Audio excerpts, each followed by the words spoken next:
অয় ৰাম গজেন্দ্ৰ মুখ্যন কথ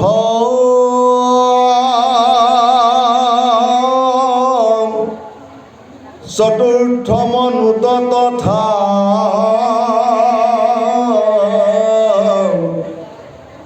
সংক্ষেপ প্ৰকাৰে বেদ ভৈলা দ্বিতীয় অধ্যায় হন্তে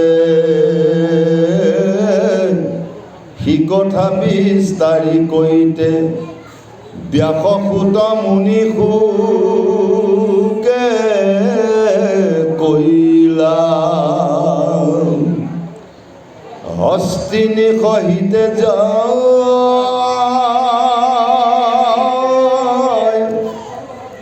জলে নাম গজ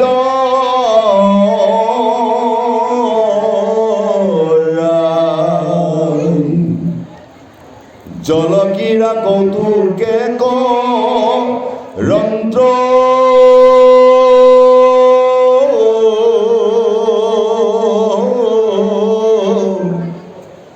দৈব দুখে পাৱে যায় গাহে ধৰিলে কপাই দ্বিতীয় অধ্যাকে কন্ত্ৰ অয় ৰাম সুগ মুনি নিগদতি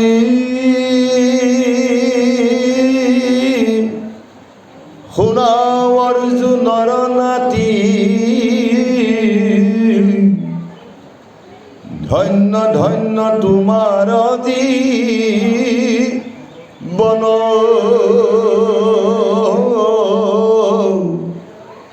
জলপান এৰিয়াতি কথা শুনা দিনে ৰাতি নিস্তাৰিলা দুৰ্ঘোৰ মৰণ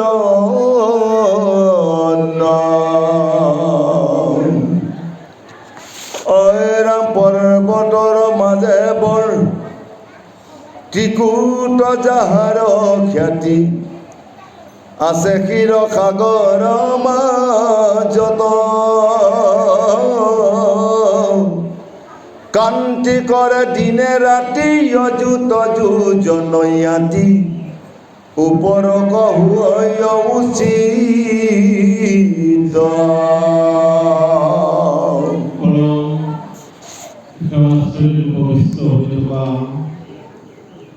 সন্মানীয় গুৰুসকল, সন্মানীয় মাতৃসকল, জয়তে আপোনালোকৰ শ্ৰীচৰণত আমি কোটি কোটি সেৱা নিবেদন জনাইছোঁ। আজিৰ পৰা প্ৰায় 15-20 দিনমানৰ আগতেই সন্মানীয় উদ্যোক্তাসকলৰ সভাপতি সম্পাদক প্ৰমুখ্য কৰি গাঁৱৰ ৰাইজ আমাৰ গৃহত উপস্থিত হ'ল আৰু আমিও আমাক নিমন্ত্ৰণ কৰিলে। আমিও যথাসময়ত আহি আপোনালোকৰ ওচৰত আহি উপস্থিত হৈছোঁ। বহু পুণ্যৰ ফলত, বহু ভগৱন্ত প্ৰভুৰ কৃপাৰ ফলত কেতিয়াবা কি হয়, ক'ৰবাত ভাগৱত পাঠৰ ব্যৱস্থা কৰা হয়। তাৰ কাৰণে যদি ভাগৱত পাঠ হয়, গংগা আদি নমক্ষাৰণ্য আহি তাতেই উপবিষ্ট হয়। আৰু আজি আমি তাকে ভাবিছোঁ, এইখনেই নমক্ষাৰণ্য বুলি ভাবিছোঁ। আৰু আমাক যিখন আসন উপবিষ্ট কৰাৰ ব্যৱস্থা কৰিলে, আমি কিমান আসনৰ যোগ্য নহয়, তথাপিতো আমন্ত্ৰণ দিয়াৰ সুবাদত আহি ইয়াত উপস্থিত হৈছোঁ। আৰু এই খেলতে মাধৱপুৰ গুৰুজনাৰ ঘোষাৰেটিৰে আমি আজি প্ৰবচনৰ কাম আৰম্ভ কৰিম। যদি কোনোবাখিনি অনিচ্ছাকৃতভাৱে ভুল হয়, আপোনালোকে সুন্দৰ ব্যৱস্থাৰে আমাক সহায় কৰিম। সকলো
তাৰকাৰণে গুৰুসকলৰ মাতৃসকল চাউণ্ডৰ উপায়ৰ মহোদয়কো আমি কৈছোঁ চাউণ্ডৰ চুইচকেইটা বেছিকৈ লাৰি পিটিকি নাথাকিব যি ব্যৱস্থা এতিয়া বৰ্তমান সময়ত ভাল হৈ আছে তেনে ব্যৱস্থা কৰিব নহ'লে আমাৰ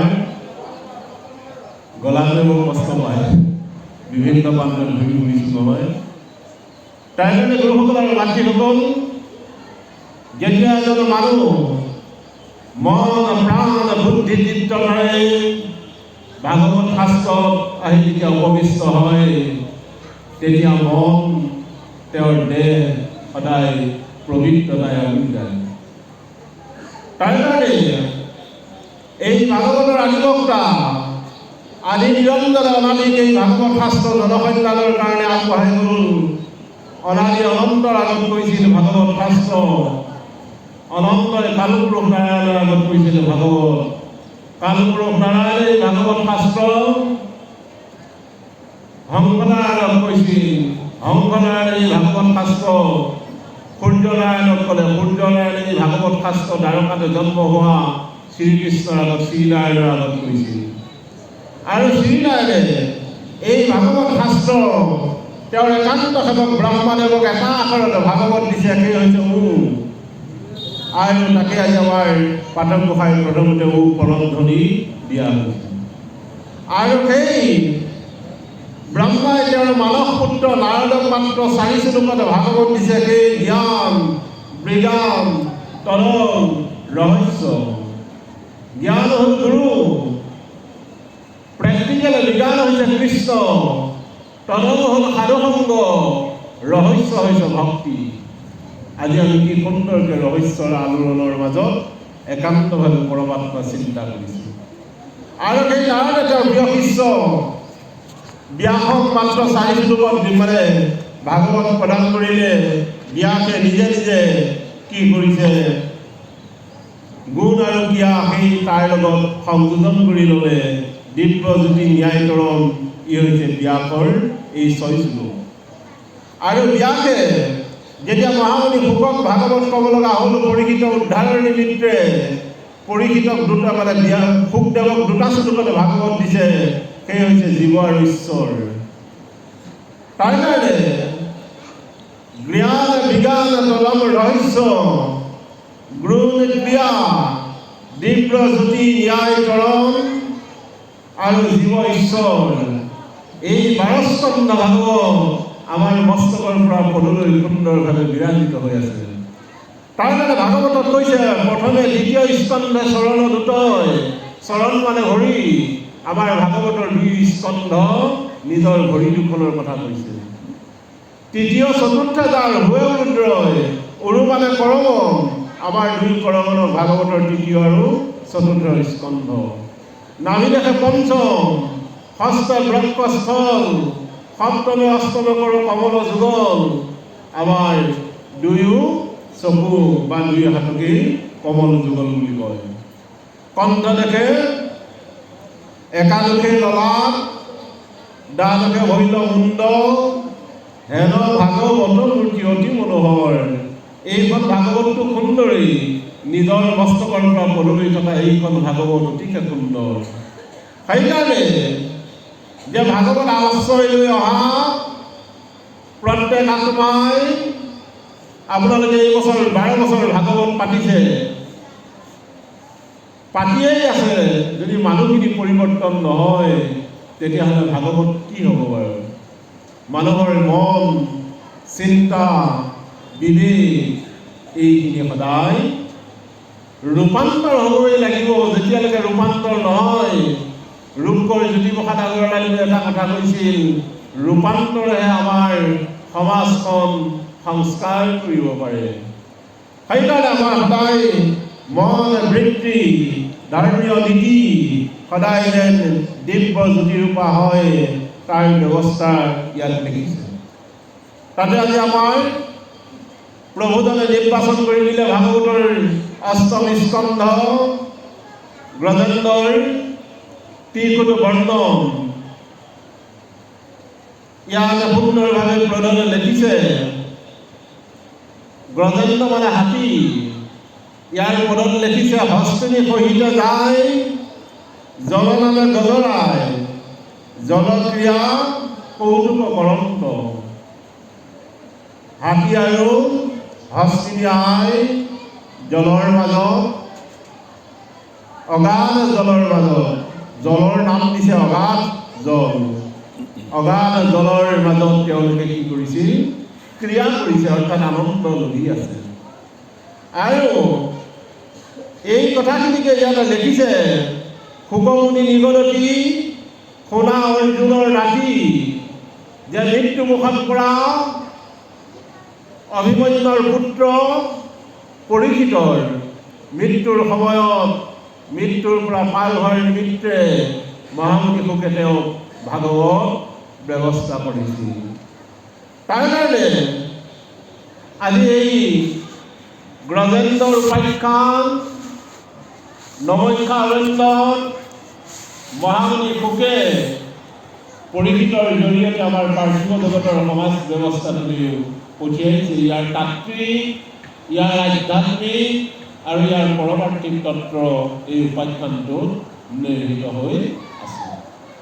তাৰ কাৰণে দেখিছে, পৰ্বতৰ মাজে বৰ তীকুট জাহাৰ জ্ঞাতি আছে কি সাগৰৰ মাজত, যে পৰ্বতৰ মাজৰ সেই হ্ৰদ, তীকুট পৰ্বতৰ মাজত থকা সেই হ্ৰদটোৰ ক্ষীৰ সাগৰৰ মাজত অৱস্থিত।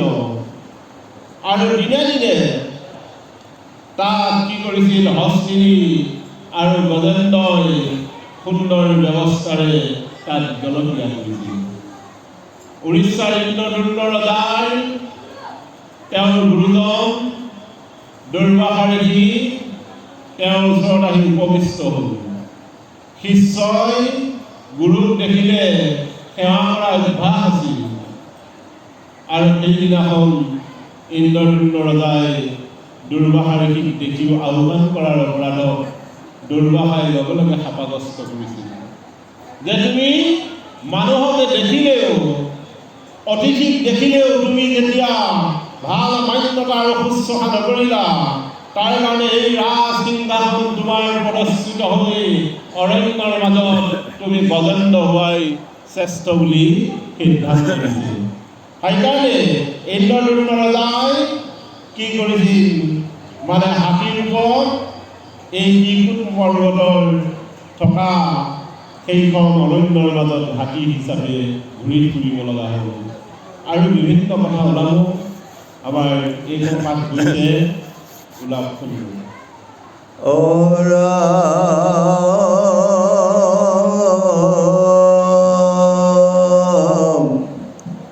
দশ হাজাৰৰ পথ বহলেও মহাৰথ, ত্ৰিকুটৰ শুনি অন্যয়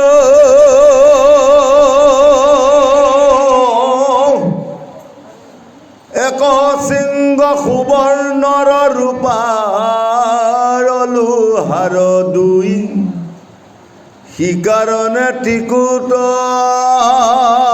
বোলয়।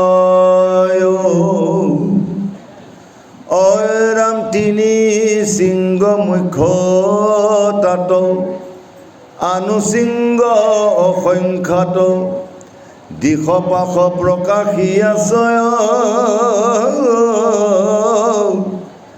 গৌৰী কাদি ধাতু ছয় থানে থানে প্ৰকাশয়, নানাবিধ লতাৰ আশ্ৰয়। নানাবিধ বৃক্ষছয় ফলে ফুলে প্ৰকাশয়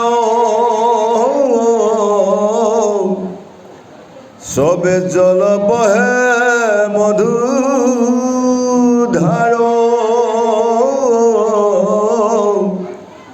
সমুদ্ৰৰ উৰ্মি পাই ৰেণু সব উৰি যায় হৈ আছে গিৰিমহী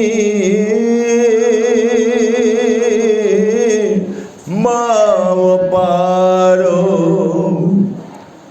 অৰামে পলাশ পত্তৰ প্ৰায় শোভা কৰে ঠাই ঠাই অসংখ্যাত শিলা মৰকত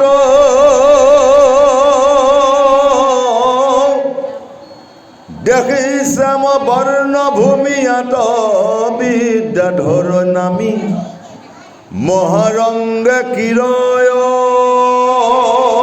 বহুত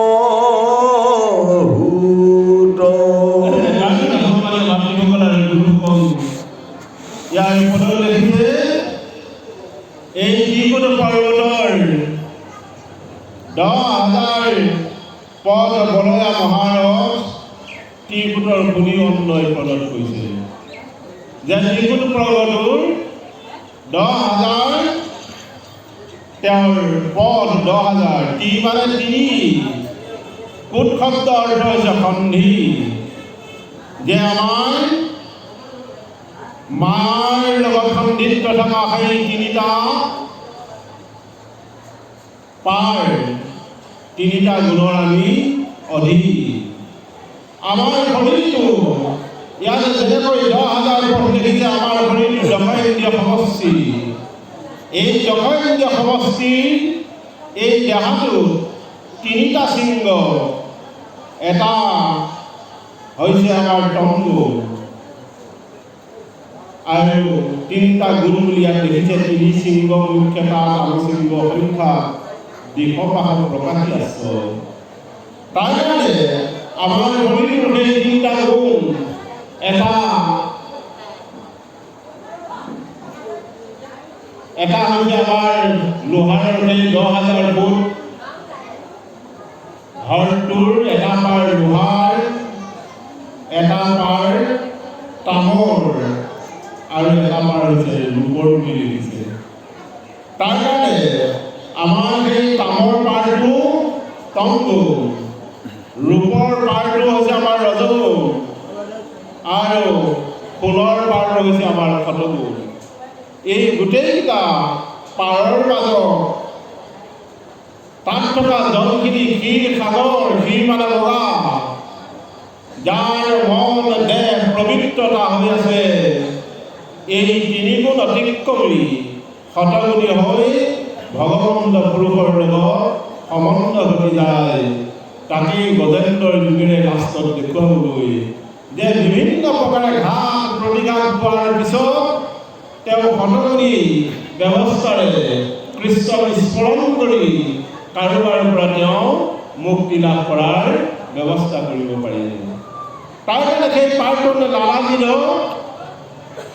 বৃক্ষ ছয় ফল ফুলে প্ৰকাশ হয় সবে জলে বহে মধুধাৰ যে সেই পাৰটোৰ মাজত বিভিন্ন ফলবিলাক আছে সেই ফল আমাৰ সংসাৰৰ জীৱনত ফল মাত্ৰ 2টা এটা হৈছে সুখ আৰু এটা হৈছে দুখ আৰু গ্ৰজেন্দ্ৰ হৈছে আমাৰ মনে জীৱনত কৰা ভুল মনে জীৱনৰ পৰা অন্যায় ফল এদিন ভোগ কৰিব লগা হয় সেইকাৰণে জীৱনত কাৰোবাৰ সুখ হয় কাৰোবাৰ জীৱনত দুখ হয় এই দুখৰ পৰা পৰিত্ৰাণ পাবৰ কাৰণে মানুহজনক ক্ষীৰ সাগৰত স্নান কৰিবৰ কাৰণে ইয়াৰ পদত বিশ্লেষণ দিছে যি মানে সদায় পবিত্ৰতাক অৱলম্বন কৰি জীৱনৰ ধন্য গ্ৰহণ কৰাৰ ব্যৱস্থা কৰা ব্যক্তিসকলৰ জীৱন ধন্য হৈ পৰে আৰু যিসকল মদগৰ্বী আপোনালোকৰ ইফালে আছেনে নাই নাজানো আমাৰ ফালে দেখি মদগৰ্বী আছে ঘৰ দুৱাৰ টকা পইচা হ'লে মানুহ বুলি গণ্য নকৰা লোক আছে তাৰ জ্বলন্ত উদাহৰণ হৈছে গজেন্দ্ৰ ব্ৰজেন্দ্ৰ যেতিয়ালৈকে মানুহক মানুহ বুলি গণ্য কৰা নাই, তাৰ কাৰণে দুআষাৰ অভিশাপ দিছিল তেওঁৰ গুৰু। আৰু আমাৰ পাৰ্থিৱ জগতৰ সমাজখনৰ আজি যদি কোনোবাই অহংকাৰী মনোবৰ লোক থাকে দেখিব, আগবেলা বজাৰত দপদপাই থকাৰ মানুহটো ৬০ বছৰৰ পিছত তেওঁৰ জীৱন্ত নামখনৰ দুৰ্দশাৰ গতি আপোনালোকে দেখা পাব। তাৰ কাৰণে আজি লিখিছে যে নানাবিধ বৃক্ষ ছয়। বৃক্ষ কেনেকুৱা?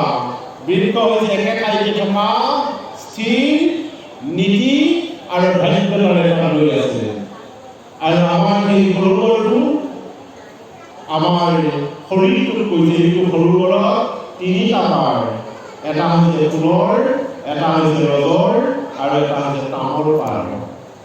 আৰু এই শিল্পটো ১০,০০০ গুণ ১০, অৰ্থাৎ আমাৰ গোটেই শৰীৰটো ১০০ মানে গুণ। তাত আছে গৌৰী কাল ধাতু ৬। আমাৰ শৰীৰটোৰ ৭টা ধাতু আছে, শুক্ৰ শৰীৰ মৰ্যা মেদ মাংস অস্থি তৰ্ক। এই ৭টা ধাতুৰে গঠিত আমাৰ দেহটো। এই দেহটোৰ চবে জনে বহে মধুধাৰ। এই দেহটোৰ পৰা কেতিয়াবা পবিত্ৰতা ধাৰ হয়, কেতিয়াবা এই দেহটোৰ পৰাই অপবিত্ৰ ধাৰা হয়। তাকে দেখিছে সমুদ্ৰৰ উৰ্মি পাই লেলুকক উৰি যায়, আছে কি মহিমা পায়। যে সমুদ্ৰৰ উৰ্মি পায়, সমুদ্ৰ মানে সাগৰ, সাগৰ বৰ দ, তাৰ পাৰ নাই। অৰ্থাৎ আমাৰ বিষয় সাগৰখনৰ কোনোদিন আপুনি পাৰ বিচাৰি নাপায়।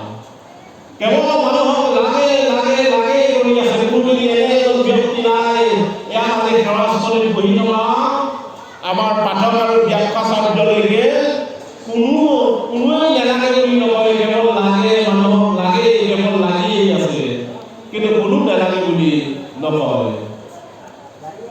তাৰ কাৰণে ই হৈছে আমাৰ মন সংযুক্ত নোহোৱাৰ কাৰণে আমাৰ জীৱনৰ অকৃত্ৰিম মানে ব্যৱস্থাটোৰ পৰা আমি আত্মসমৰ্পণ ঈশ্বৰত কৰিব নোৱাৰিম।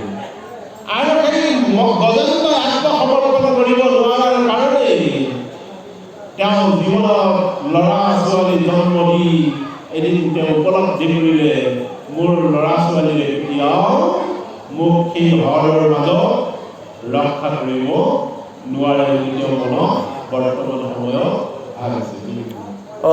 ৰামে মহা সৰ্পগণ ক্ৰীড়া কৰে ৰংগমন, গহ্বৰে পক্ষিয়া ভাবে। ৰামে সিদ্ধ বিদ্যাধৰ যত ক্ৰীড়া কৰে সিদ্ধানত, উচ্চস্বৰে নানা গীত গাৱে। ৰাম গীতৰ লাগিয়া ধ্বনি, নাদে গুহা তাক শুনি, মহাক্ৰোধে তাক নসহায়। পৰম ক্ৰোধিত মনে তেজে নাদ ঘনে ঘনে, মনে আপোনাক শলাগয়। নানাবিধ পশু জাতি ফুৰে পালে পালে দৈতী, গুহাশয় অলংকৃত কৰি, দেৱতাক বৰ তাত পুষ্প বাৰী অসংখ্যাত, ৰাৱে পক্ষী বিষে পৰি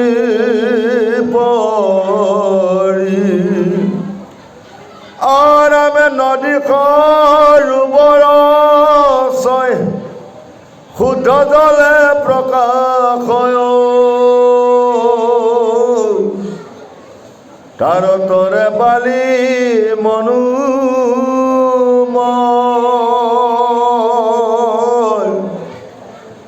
দেৱৰ মণি যত স্নান কৰে হুইয়া মূত্ৰ, নানা গন্ধ জল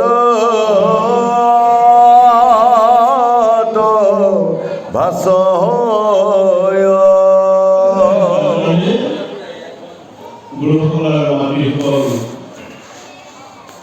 যে সেই ঘৰৰ চাবৰিকাৰে স্বৰ্গৰ দেৱতাবিলাক স্বৰ্গৰ গন্ধৰ্ববিলাক সেই ধৰণৰ মাজত তেওঁলোকে ক্ৰিয়া কৰি গৈছে।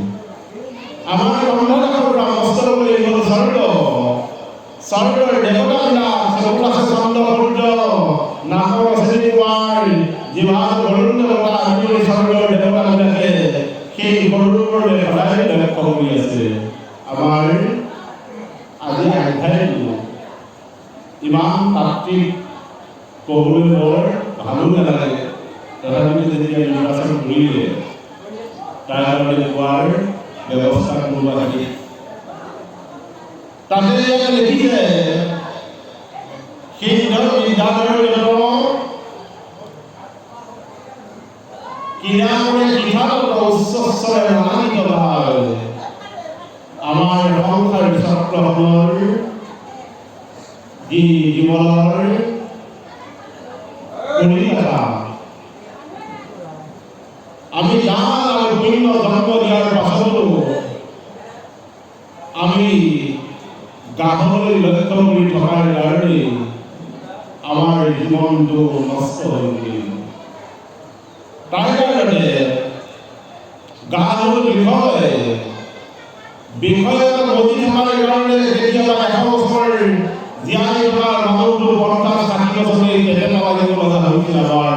আমি কৰোবা কিবা গণ্ডগোল কৰি থকাৰ কাৰণে সেইকাৰণে ইয়াৰ পৰা পৰিত্ৰাণ পাবৰ কাৰণে যি ঈশ্বৰৰ লগত সম্বন্ধ কৰা যোগসূত্ৰ কৰিলে ঈশ্বৰক ভাল পাবলৈ শিকিলে সি বিষয় জোৱাৰ ফলৰ পৰা পৰিত্ৰাণ পাব। তাকে কৈছে দেৱৰ ৰমণী যত স্নান কৰে ভূয়া পত্ৰ নানা গন্ধ জলত ভাসয় সেই সৰোবৰৰ জলত স্বৰ্গৰ দেৱতাসকলৰ ৰমণীবিলাকেও কি কৰিছিল? সেই জলত স্নান কৰি মন্ত্ৰ ভূয়া স্নান কৰি তাত কি কৰিছিল? জলক্ৰিয়া কৰিছিল স্বৰ্গৰ দেৱতাসকলৰ ৰমণীবিলাকেও। তাৰ কাৰণে আমাৰ সংসাৰ চক্ৰৰ স্বামী আৰু স্ত্ৰী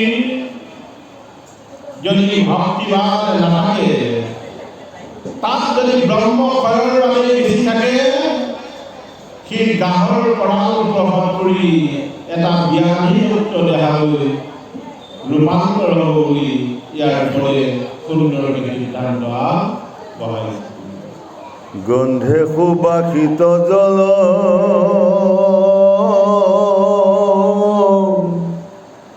বায়ু বহে শুনি মল আছে গিৰি সবে যুগুত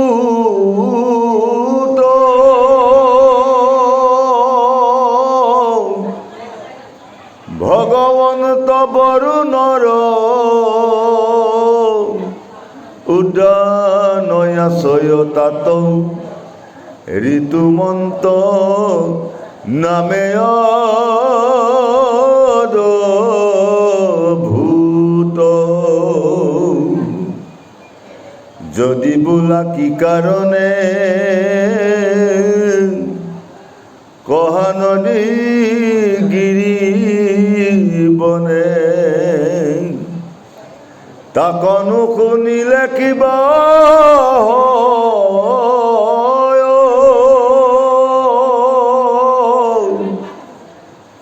নুবুলিবা হেন বাণী বখানি বা চক্ৰ পানী সবে ধেয় অকাৰণ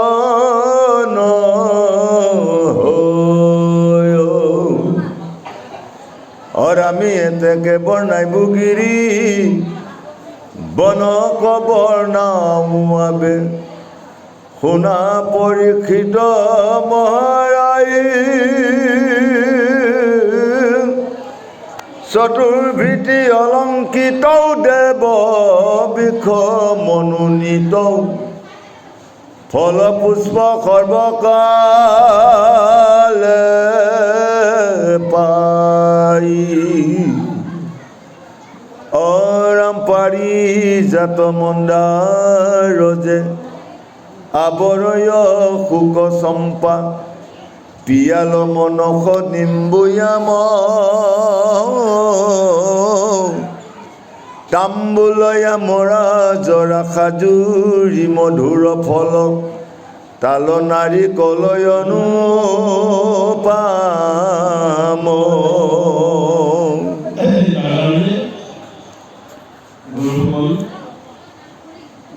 ইয়াৰ ফলত বিশ্বাসক আগবঢ়াইছে যে ভগৱন্ত বৰুণৰ যি উদ্যান আছে সেই উদ্যানখনে ঋতুমতী নামে অনুভৱ তাৰ কাৰণে গ্ৰহেন্দ্ৰই তেওঁৰ পৰিয়ালৰ হস্তিনীসকলৰ লগত যি ঋতুমন্ত ক্ৰিয়াৰ মাজত থাকি বল বীৰ্য ক্ষয় কৰাৰ ব্যৱস্থা কৰিলে তাৰ পৰা পৰিত্ৰাণ তেওঁ নাপালে তাৰ কাৰণে আমাৰ ৰবীন্দ্ৰনাথ ঢোকা দেৱতা লিখিছে আত্মনাশ হেতু ক্ৰাম নৰকৰ দিদাৰ আগতে যিকে বোলে কৃষ্ণক ভক্তি কৰা হয় আত্মা নাশ হয় ক্ৰাম ক্ৰোধ লোভ আজি গজেন্দ্ৰৰ জীৱনৰ তেনে এটা অৱস্থা পাৰিলে কামৰ পৰা উদ্ধাৰ হোৱাৰ ব্যৱস্থা কৰা যাওক দেখিব এদিন শৰীৰটোৰ সুন্দৰ সুবিধান হৈ থাকিব সেইকাৰণে কৈছে বিন্দুৰূপী পৰমাত্মা সকলো তোমাৰ চৰ্যা সৰ্বসংখ্য যায় দেখা ধ্যান জ্ঞানেৰ ওচৰ যে মোৰ এই সৰ্বসংখ্যভাৱে মই যি ক্ষয় কৰিছোঁ সেই ক্ষয় মই যে ঈশ্বৰ এই কথাটো মানিবলৈ নোৱাৰোঁ সেইকাৰণে কামস্তপা যদি সংযমী হয় তেতিয়াহ'লে জীৱনৰ সমস্ত কাৰ্য সুফলিত হয় তাই কাৰণে আজি গজেন্দ্ৰৰ সেই চিত্ৰকূট পৰ্বতৰ মাজত থকা সৰোবৰৰ দুয়োকাষে ফল ফুলে জাতিষ্কাৰ হৈ আছে আৰু আমাৰ ঘৰখনৰ ঘৰটোৰ চাৰিওফালে ফল ফুল জাতিষ্কাৰ হৈ আছে তাত আমাৰ নানা আনন্দ আৰু ক্ৰিয়াৰ মাজত থাকি আমি যদি সংৰক্ষণ হ'ব নোৱাৰিলোঁ তেতিয়াহ'লে গজেন্দ্ৰৰ দৰে এদিন আমাৰ জীৱনত দুখ আহিব গজেন্দ্ৰৰ কোনখিনি সময়ত দুখ আহিছে যিখিনি সময়ত তেওঁ নিজৰ পৰিয়াল নিজৰ ভাৰ্যা নিজৰ বংশ কুটুমে ৰক্ষা কৰিব নোৱাৰিলে সেইকাৰণে কৈছে দুৰ্বলৰ বন্ধু কেৱল হৰি যিজন মানুহ একেবাৰে দুৰ্বল পৃথিৱী তেওঁৰ দ্বিতীয় বন্ধু কেৱল ঈশ্বৰ ঈশ্বৰৰ বাহিৰে দুৰ্বল বন্ধুজনক কোনোৱে ৰক্ষা কৰিব নোৱাৰে সেইকাৰণে আপোনালোকে গজেন্দ্ৰ উপাখ্যান বহুবাৰ পঢ়িছে চাগে জানিব যে গজেন্দ্ৰই লাষ্টত প্ৰভু কৈছিল হৰৰ মাজত কোনোবা এটাই ধৰিছিল নহয় গাহে ধৰোঁতে যেতিয়া বহু বছৰ যুদ্ধ কৰিলে তেতিয়া তেওঁ পাই পোৱা নাই যে মই যিগৰাকী ভাৰ্যাক গোটেই জীৱন অত্যন্ত সুখ দিলোঁ সেইগৰাকী ভাৰ্যাই আজি মোক বিপদত সহায় কৰিব নোৱাৰে যিকেইটা মই ল'ৰা ছোৱালী তুলি থলোঁ এই ল'ৰা ছোৱালীকেইটাই বৃদ্ধকালত মোক ভালকৈ নাচাব এই কথাটো গজেন্দ্ৰই জানি পৰিয়াল বিসৰ্জন দি অন্তিম সময়ত অগাধ জলৰ মাজত কেৱল প্ৰভুক চিন্তা কৰিছিল আৰু প্ৰভুৱে সুন্দৰকৈ কৃপা কৰাৰ নিদৰ্শন ভাগৱতত দেখুৱাইছে অৰামে কপিত অৰ্জুন বিষ অৰিষ্ঠ দম্বৰূপত শিখা পচন্দ আছে তাত পনিয়াল অসংখ্যাত সৰল ইংগুটি বৃক্ষ দেৱদাৰু পদ্মৱসী খ্যাত অৰাম কুশী আৰু কল জাম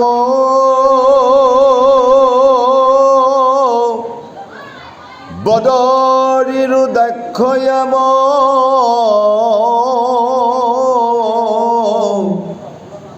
আমলখি আছয় ভয়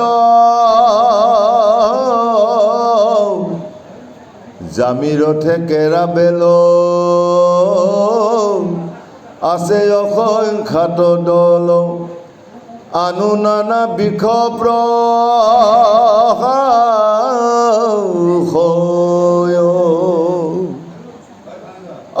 ৰাম সেই পৰ্বততে ভাল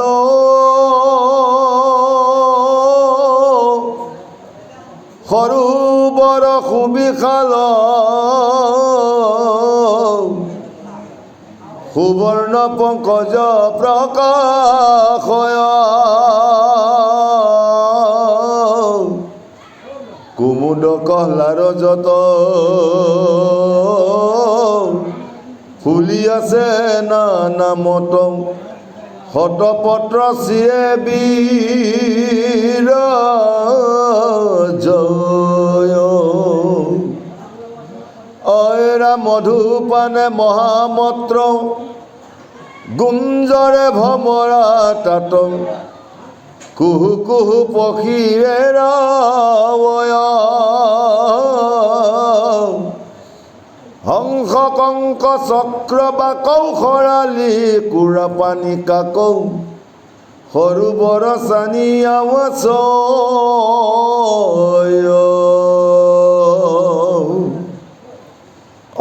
ৰাম ডাউকে তেজয় বাণী কুৱা কুৱা হেন শুনি আনু পক্ষী নাদে সুললিত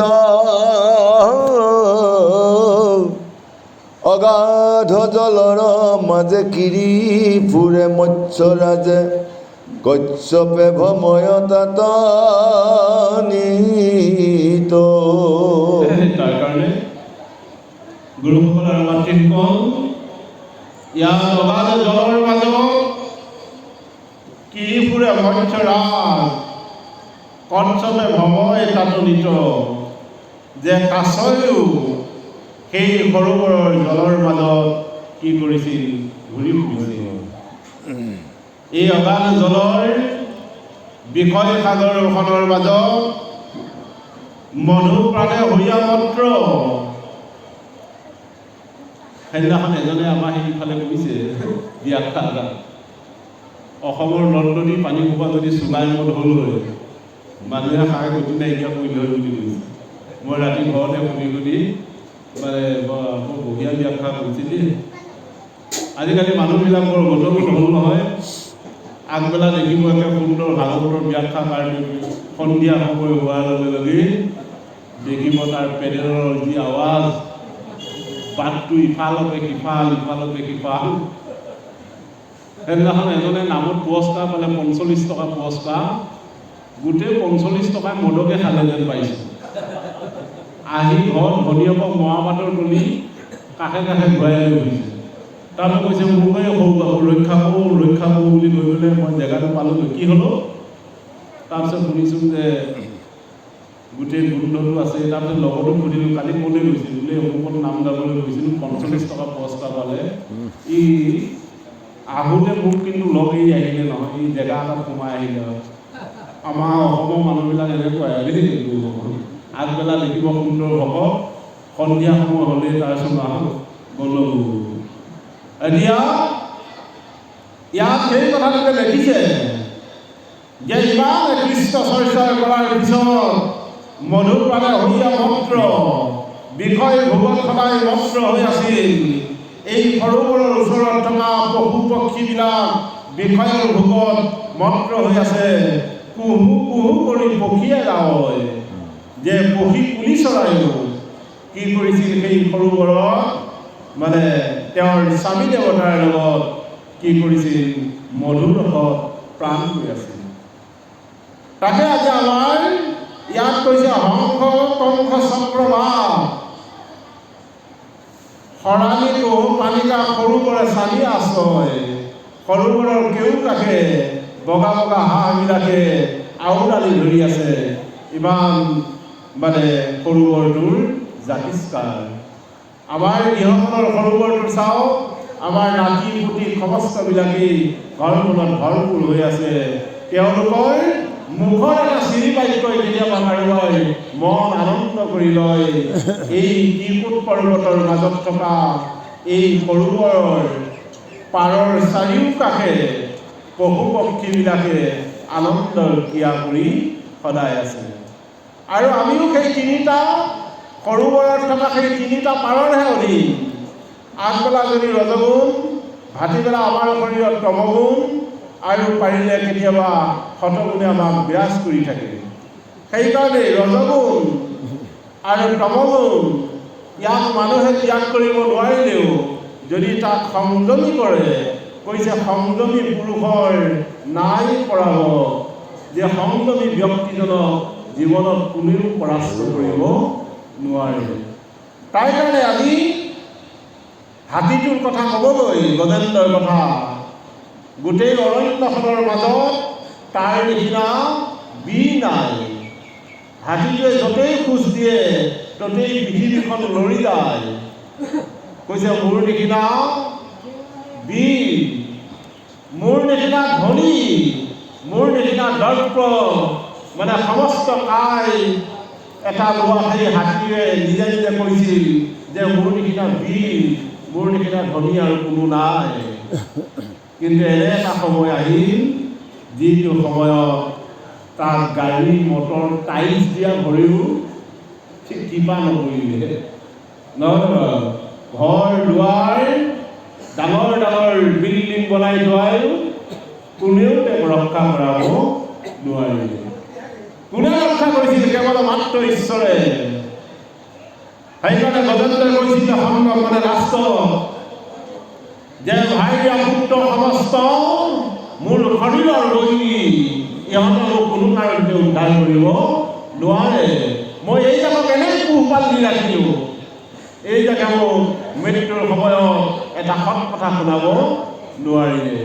সেইকাৰণে গজেন্দ্ৰই লাষ্টত কৈছে নিজৰ কোৰডালেৰে পদুম ফুল এটা টানি আনি ঈশ্বৰক ঔ নমো ভগৱতী বাসুদেৱাই বুলি কোৱাৰ লগে লগেই ঈশ্বৰে আহি সৰোবৰৰ মাজত গজেন্দ্ৰক উদ্ধাৰ কৰিছিল। আমি জন্মৰ পৰা মৃত্যুলৈকে যিটো সৰোবৰৰ মাজত আছোঁ, ডেকা কালত পৰা অত্যাচাৰী কৰ্মখিনি বৃদ্ধ কালত ভুগিব লগা হৈছে। ভাগৱত শুনিও আমাৰ সেই আগৰ পাতখিনি ধ্বংস কৰিব পৰা নাই। সেইকাৰণে সংসাই কঠীয়া, পেলালিলৈ কলীয়া, বতাহত লিখিছিলি ধান, য'তে ত'তে ধান সিঁচাৰ কাৰণে আমি বৃদ্ধ কালত আজি আমাৰ চকু নুশুনা হৈছোঁ, কৰ্ণই নুশুনা হৈছোঁ, নাকিকাই নুশুনা হৈছোঁ। কিন্তু কোনোবা এজন 126 বছৰ জীয়াই আছে। ইফালে এজন যোৱা বছৰ ৰাষ্ট্ৰপতিৰ পৰা তেওঁ পদ্ম সন্মানটো লৈছে। আজিও সুঠাম এটা খৰি লৈ মানে ৰাষ্ট্ৰপতিৰ দৰ্জাখনলৈ তেওঁ নিজে খোজকাঢ়ি যোৱা এজন ব্যক্তিও আছে। সেইকাৰণে পাৰিলে সদায় নম্ৰতকৈও নম্ৰ হোৱাৰ ব্যৱস্থা কৰা যাওক। খং আৰু আমাৰ উঠিলেও সেই খং যেন ঈশ্বৰৰ চৰণত অৰ্পণ কৰা যাওক। নীতি আৰু নিৰ্দেশনাৰ যোগেৰে মই যেন সত্য পোহৰৰ সন্ধানৰ গৰাকী হোৱাৰ ব্যৱস্থা কৰিলে এদিন আমাৰ বিষয় সাগৰখনৰ পৰা একস্ৰিতে হ'লেও